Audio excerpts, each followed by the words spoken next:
Lucie May d'Albi est l'une des 8 victimes françaises de l'accident d'hélicoptère en Argentine il y a 15 jours. Aujourd'hui, malgré sa peine, sa mère, Bénédicte May, a décidé de parler. Elle est votre invitée, Thomas, pour l'interview vérité d'Europe 1. Bonjour Bénédicte May. Bonjour. Merci d'être sur Europe 1 ce matin. Vous vivez sans doute les moments les plus difficiles de votre vie. Pourquoi est-il important pour vous de prendre la parole aujourd'hui ? C'est-à-dire que je suis obligée de revenir un peu à ce qui s'est passé la semaine dernière. C'est-à-dire je me tenais plutôt à l'écart. J'avais pas spécialement envie de médiatiser la disparition de ma fille. Mais j'ai voulu aller en Argentine et revenir avec le cercueil. Et en fait, ça s'est avéré assez difficile. Je pensais que c'était une évidence dès que j'ai su lundi dernier, qu'il y a une semaine exactement, que les cercueils devaient revenir soit samedi, soit dimanche, soit lundi. Je me suis signalée auprès de la maison de production qui organisait l'accompagnement des familles, etc., pour dire voilà, je voudrais y aller. Et dans un premier temps, on m'a dit oui, bien sûr, dès le lundi, et le lendemain mardi, c'était plus possible. Donc c'est pas possible, c'est trop tard, c'était. Et moi, d'un coup, j'ai dit mais non, je veux y aller, quoi. Je veux pas qu'elle revienne toute seule. Ça s'est passé très loin. Ça a été très violent, très brutal, la nouvelle, etc. Mais d'un coup, j'avais vraiment une nécessité absolue de ramener ma fille et d'être là et pas la laisser traverser l'Atlantique. Donc j'ai bien réfléchi, je me suis dit, j'ai qu'une solution, c'est passer par les médias. Donc c'est pour ça que je suis intervenue sur beaucoup jusqu'à ce qu'il m'accorde cette possibilité d'aller là-bas à Buenos Aires. Parce qu'il ne s'agissait que d'aller à Buenos Aires, bien sûr. Il ne s'agissait pas d'aller sur le lieu du crash, c'est trop compliqué, c'est trop loin, etc. À Buenos Aires, dont vous êtes revenu hier. Oui. On a fait beaucoup de portraits des personnes connues qui sont mortes dans ce drame. Et votre fille, c'était qui, Lucie May d'Albi ? Lucie, c'était une jeune femme un peu réfléchie comme ça. Quelle personne ? C'était très très moderne, on va dire, quoi. C'est-à-dire que quelqu'un, en fait, elle a commencé à travailler sur les Koh-Lanta en 2005, donc il y a 10 ans. En fait, elle est passée par Delarue, où elle a fait son stage, où elle a travaillé quelques années. Et puis tout s'est allé très vite. C'est-à-dire qu'elle aimait bien, elle avait quitté Delarue parce qu'elle voulait pas travailler dans des bureaux. En fait, elle avait un peu envie. Elle aimait le terrain. Oui, elle aimait beaucoup. Alors ça s'est trouvé que c'est commencé par Koh-Lanta et elle adorait ces tournages. Que c'était, ils s'amusent énormément. Quoi. Ils sont pleins, ils travaillent beaucoup. Il n'y a pas d'histoire d'heure. C'est comme une espèce de bulle hors la réalité, mais où je crois que c'était très très amusant et très des coins où on va à pied. C'est un peu compliqué pour y aller. Bon, ça lui plaisait énormément. Je crois qu'elle en a fait 4-5 Koh-Lanta. Le premier, je crois que c'est la Nouvelle-Calédonie. Elle a fait celui du Vietnam. Elle a fait le Vanuatu, elle a fait plein comme ça. Puis finalement après elle s'était arrêtée parce qu'elle a eu des enfants, donc elle voulait pas trop quitter ses enfants quand ils étaient petits. Et là justement pour cette nouvelle émission Drops, ils ont fait appel à elle parce qu'ils cherchaient des gens qui avaient eu l'expérience de ce genre de tournage et ça tombait bien parce que elle travaillait à TF1 à ce moment-là et bon. Ça faisait 3 ans et elle avait un peu besoin d'air, quoi. Elle se disait, c'est super, je vais reprendre un peu. Et son mari était tout à fait d'accord avec elle. Et vous avez parlé des conditions de tournage, des conditions de travail sur ces émissions particulières où évidemment il faut cultiver le secret, on dit rien pour préserver le suspense de l'émission. C'est assez compliqué. J'avais plus d'informations généralement quand elle revenait, elle me racontait ce qu'elle avait fait. Après coup. Après coup, oui.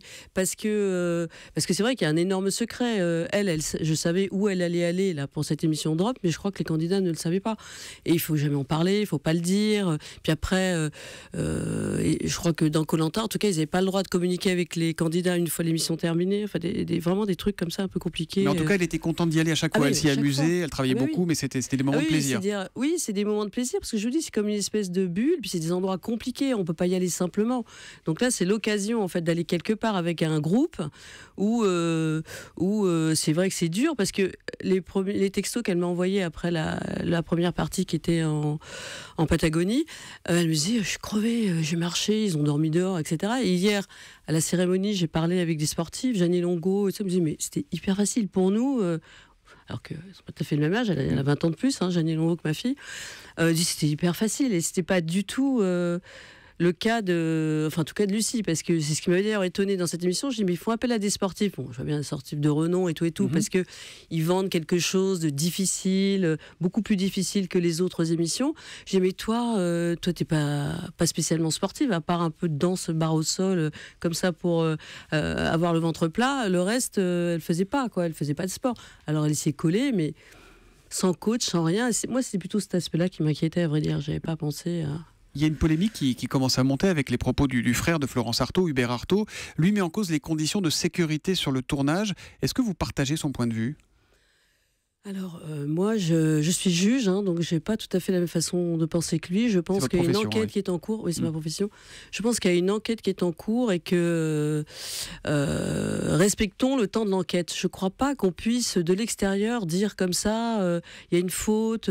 Parce qu'en Argentine, par exemple, où j'étais vraiment très, très bien reçue par les autorités, le consulat, l'ambassade, ils nous ont fait rencontrer des gens, on a discuté de ça. Le lieutenant-colonel attaché à l'ambassade qui est allé sur place plusieurs fois, qui a facilité les relations entre les enquêteurs français et les enquêteurs et la juge argentine. Bon, il y a déjà 400 pages de procédures qui ont été transmises à la justice française. Mais il n'y a rien aujourd'hui qui permet de penser que les deux hélicoptères volaient trop près l'un de l'autre, peut-être pour faire des images Moi, je n'en sais strictement rien. Évidemment que c'est la question, parce que c'est un accident, mais pourquoi cet accident est arrivé? C'est ça qui est important. Est-ce qu'il aurait pu être évité? Mais c'est prématuré, je pense. Bon, je comprends la peine de Hubert, il s'appelle Hubert, c'est ça, Hubert, oui. Artaud, qui lui-même est pilote, je crois, donc il est un peu dans ce milieu-là. Mais pour moi, je ne veux pas faire de procès d'intention à quiconque, et je me dis, oui, pourquoi il y a eu cet accident? Est-ce qu'ils étaient déjà en train de travailler dans les hélicoptères? Parce que oui, c'est vrai, on a entendu dire qu'ils sont rapprochés, c'est parce qu'il fallait qu'ils se filment, etc. Donc vous attendez que la justice fasse son travail, en fait. J'attends, oui, d'abord qu'il y ait des conclusions qui soient établies. Je ne veux pas incriminer personne d'abord. Et puis, peut-être qu'ils n'ont commis aucune faute, mais un employeur a une obligation de sécurité vis-à-vis de ses salariés. Et en gros, responsable, mais pas coupable. Hein, vous envisagez, vous, de porter plainte contre ALP, la maison de production, contre TF1 éventuellement? Pour le moment, non. Pour le moment, moi, dans la demi-heure qui a suivi l'annonce de la mort de ma fille, c'est-à-dire la nuit du lundi... au mardi, il y a 15 jours. Du lundi à mardi, le 9 mars, là. Tout de suite, j'ai appelé, une demi-heure après, ça a surpris certains, mais j'ai appelé immédiatement un ami, et je lui ai dit, qui est avocat, je lui ai dit, je veux que tu t'occupes de ça, quoi. Je veux qu'on sache ce qui s'est passé, parce que je veux savoir ce qui s'est passé. Je veux savoir si cet accident aurait pu éviter ou non, et je veux qu'on en tire les conséquences. C'est ça qui pourrait vous apaiser aujourd'hui, un peu? C'est ça qui... parce que moi-même, j'ai été journaliste pendant longtemps.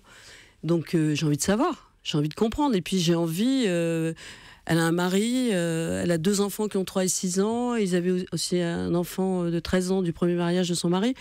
C'est une famille qui est très aimante, ils s'entendaient bien. Donc j'ai envie aussi que leur avenir soit garanti un peu.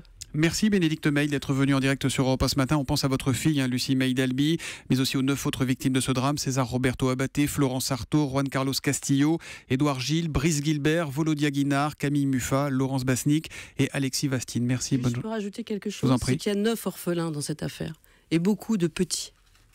Merci d'être venu sur Europe 1 ce matin. Je vous remercie.